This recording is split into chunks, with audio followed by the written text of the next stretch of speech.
Good morning, everyone. Sudashmi here. We are live.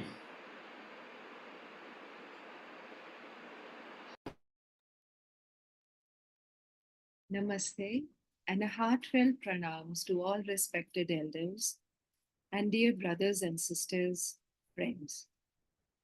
We welcome you all to the second day of Being Heartful Every Day. This is a wonderful program that is a 365-day offering by the Heartfulness Institute to develop a daily routine of heartfulness practices and leading to experiencing and expressing the noble qualities of the heart. This is a 365-day program in which the endeavor is to develop qualities of the heart that can express themselves in our day to day life into our very own lifestyle. It is a blessing and a joy to be with everyone as you join us each morning, in which we reflect upon a quality each week.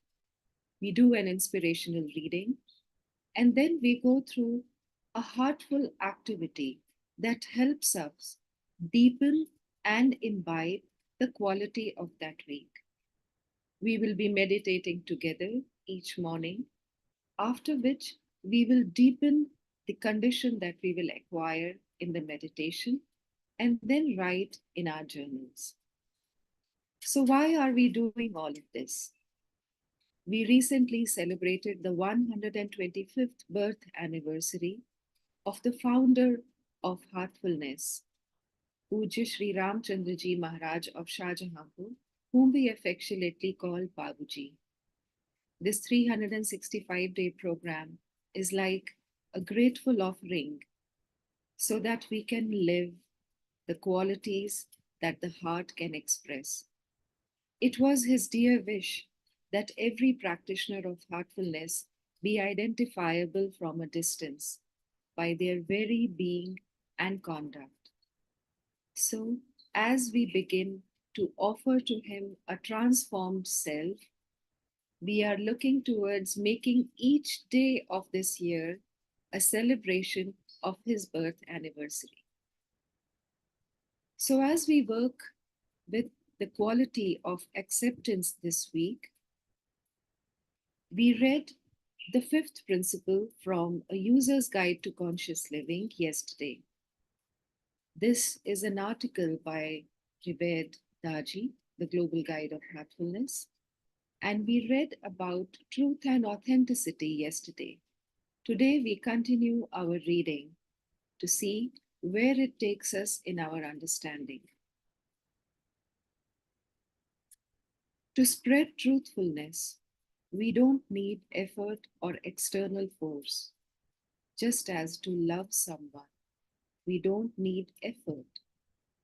To hate someone is a different matter. We have to think over it. To do rightful things, we don't need effort. To do wrongful things, we need effort. To fabricate lies, we consume a lot of energy, and to continue on the path of lies requires even more. It never ends. I'll share with you a humorous story about a thief who stole money from a rich man's house. Later on, he went to a shopping center, started spending the money, and got caught because he was using counterfeit notes. So he was summoned to the court, and he argued with the judge. My lord, if I had known that these were counterfeit notes, do you think I would have stolen them? Nice logic, no? The judge said, I agree with you. You would not have stolen them if you had known. So, how can you charge me for stealing counterfeit money? The judge replied, okay, I will not charge you for stealing counterfeit money, but I will charge you for stealing. 2 days later, The thief was summoned before the judge for sentencing, and he argued again, "No, my lord, you cannot sentence me, because the notes were counterfeit. How can you charge me for stealing currency that has no value?" See his state of mind? Lies logically perpetuate a crooked mind. This is a very crude worldly example, but it does demonstrate how we get caught up in the web of complex thinking to justify ourselves. Compare this with truth, which is so simple, effortless, and creates no heaviness in the system. There is only innocence. Babuji, the author of these 10 principles, writes in his commentary on Principle 5: truthfulness really implies the sense of presenting one's own self in its true colors. This is the state at which one exclaims spontaneously, "It is as it is." An unwavering commitment to truth is demonstrated by correct thinking and right understanding, and both require clarity of mind and discernment, known as viveka in yoga. It also requires all the values of the heart, including courage, in order to act upon that thinking and understanding. The science of reality. Today, most people accept science as being the source of true knowledge because science uses reasoning and experimentation. It is measurable, and most people think of science and spirituality as being poles apart. Yet, is it really so? Babuji defines spirituality as the science of reality, the science of truth. During his lifetime, Babuji explored, researched, described, and compiled a detailed map of reality and created a method of evolving consciousness through all the various stages in a series of steps. He described this stepwise process as the evolutionary journey through the chakras of the human system in his book Towards Infinity. His research meets all the criteria for scientific discovery. It is observable, precise, measurable, and consistently repeatable from person to person. Babuji explored truth by starting with the cause of our existence, the causal body or soul. It is from this base that consciousness, then all forms of energy, and eventually matter are created. In addition to 5 senses used for observation by most scientists, spiritual scientists are also able to utilize direct perception. In fact, the Sanskrit root of the word rishi means to perceive. A rishi is someone whose perception is pure because the field of their consciousness is pure and unbiased. A rishi can perceive truth directly without the coloring or interference of the mind. A spiritual scientist will tell you that there are as many universes as there are minds to perceive. What we perceive is a projection of the mind. And it is only when our consciousness is pure that the other functions of the mind, for example, contemplation, thinking, feeling, intelligence, decision making, ego, and willpower, are unbiased. Only then is real truth perceived. For most people, Consciousness is colored and filtered because of the complexities and impurities they have accumulated. Their lens of perception is not clear, and information is interpreted according to the concepts of their belief system. What is perceived is their individual reality rather than the universal reality.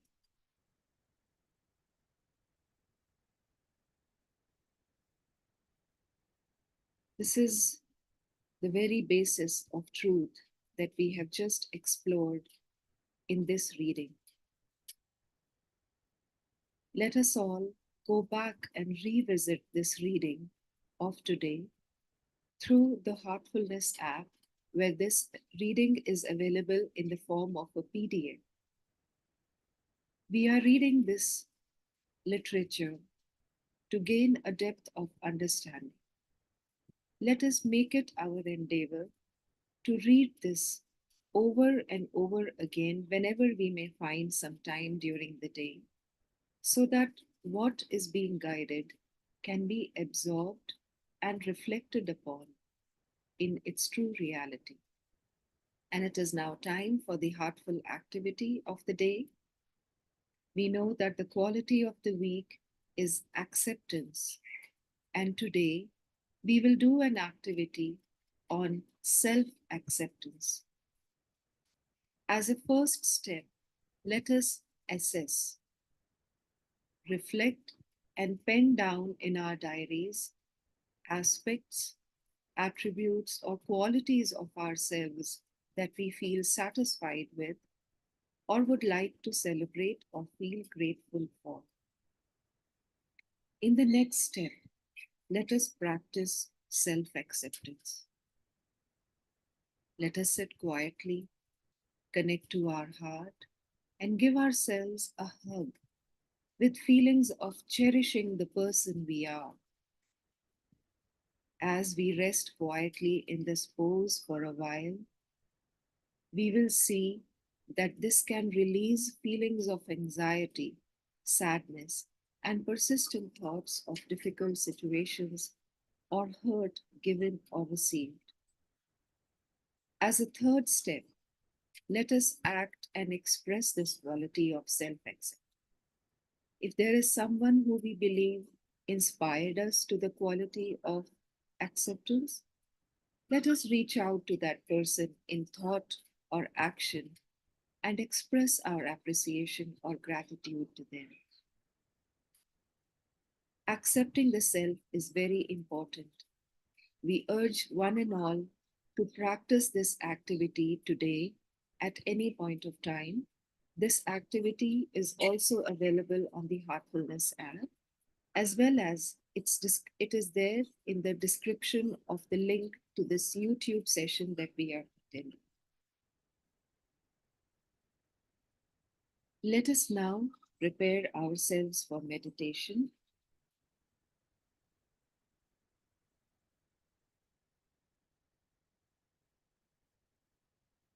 Let us make sure we are seated comfortably in a quiet space, and let us put any distracting devices or any source of distraction aside, because this truly is our me time of the day as we connect to the divine source from which we all have come.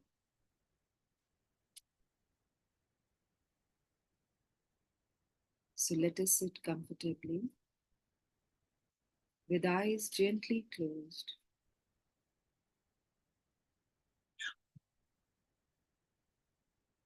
Let us begin with a prayerful intention that at the end of this meditation, we will all be connected to the purity and simplicity of our heart. And may this quality of acceptance become more and more established in us.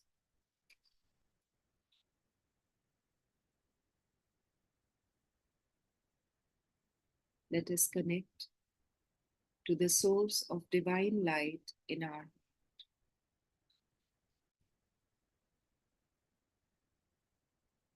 The source is attracting us from within. And we are going deeper into the source of the divine light.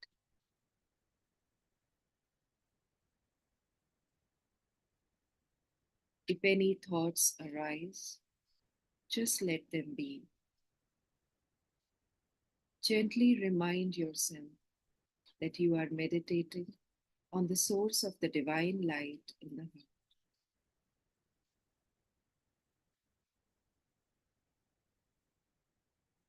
With the feeling of prayerful reverence, let us now meditate together on the source of the light in the heart.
Keeping our eyes gently closed,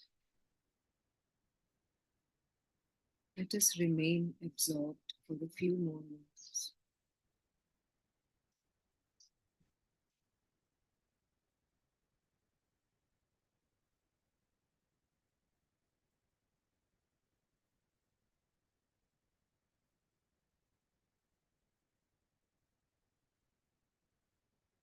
Let us become aware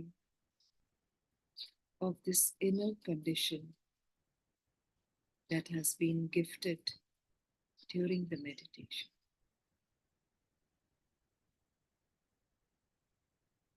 Let us become aware of this acquired condition at all levels.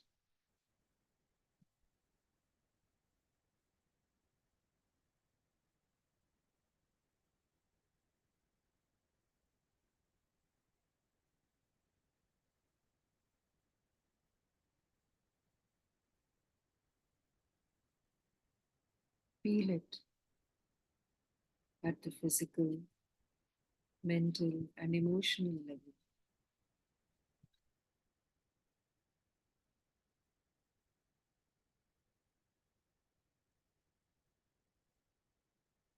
Let us enliven this condition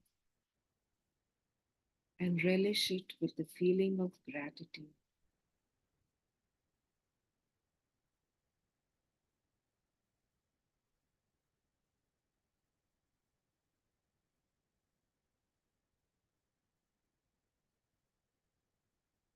Let us make a suggestion that this condition is being absorbed into every cell of our body, in every part of our subtle being.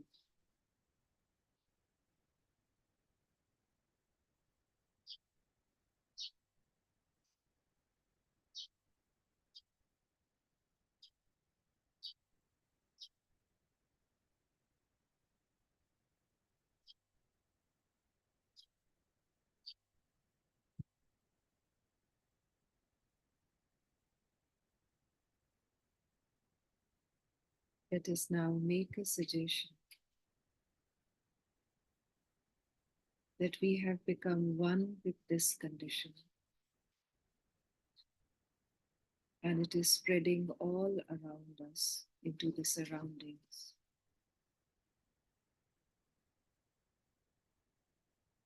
It is being absorbed in everything around us, the plants, the trees, the walls, the furniture. Everything around us is absorbing this condition.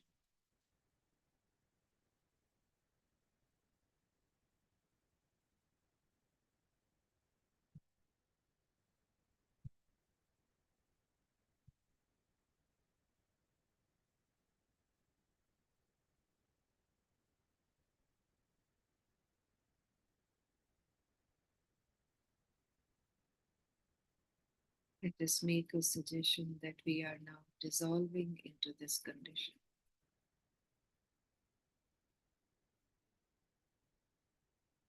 Only the condition remains.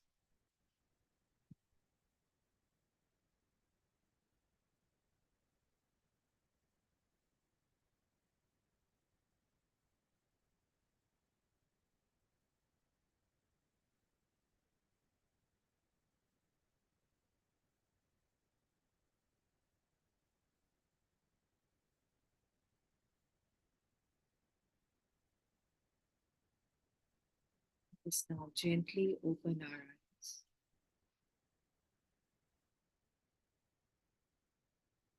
and take a couple of minutes to note down in our diaries this inner condition that has been. Let us attempt to put a name to it,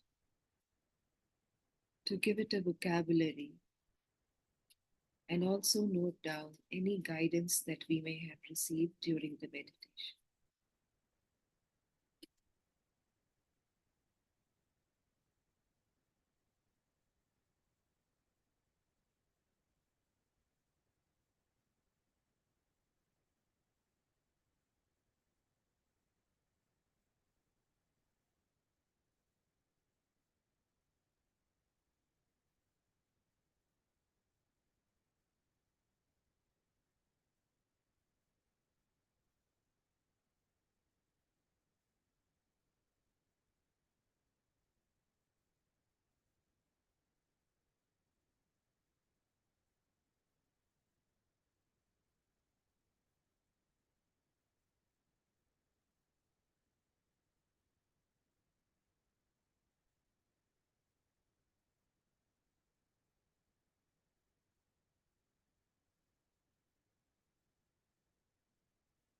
This has been such a beautiful meditation session today. Let us make a prayerful intention that we will revisit this inner condition as many times, as often as we can during the day, reconnecting to it again and again as we move from one activity of the day to the next. This helps us establish and become settled into this condition, allowing it to expand more and more until our next meditation. So now it is time for us to make sure that we make it a point to share the master classes, the three master classes which have been conducted by Revered Daji, with any one person, at least one person today. If we haven't done so far, let us make it a point to share the link of these master classes with anyone from our friends or family circle. The link to these master classes is available on the Heartfulness app. For those of our friends who have joined us on YouTube, we request you to register for the Being Heartful Everyday program by downloading the Heartfulness app. If you already have the app, we request you to make sure it is an updated version of the app, and then just register for Being Heartful every day and invite more and more of your friends to join this beautiful program that will bring in automatism and bring in the noble qualities of the heart. With this, we wish you a lovely morning and a very beautiful day ahead. Until we meet again at 8:50 p.m. tonight, this is me wishing you a very happy day. Namaste.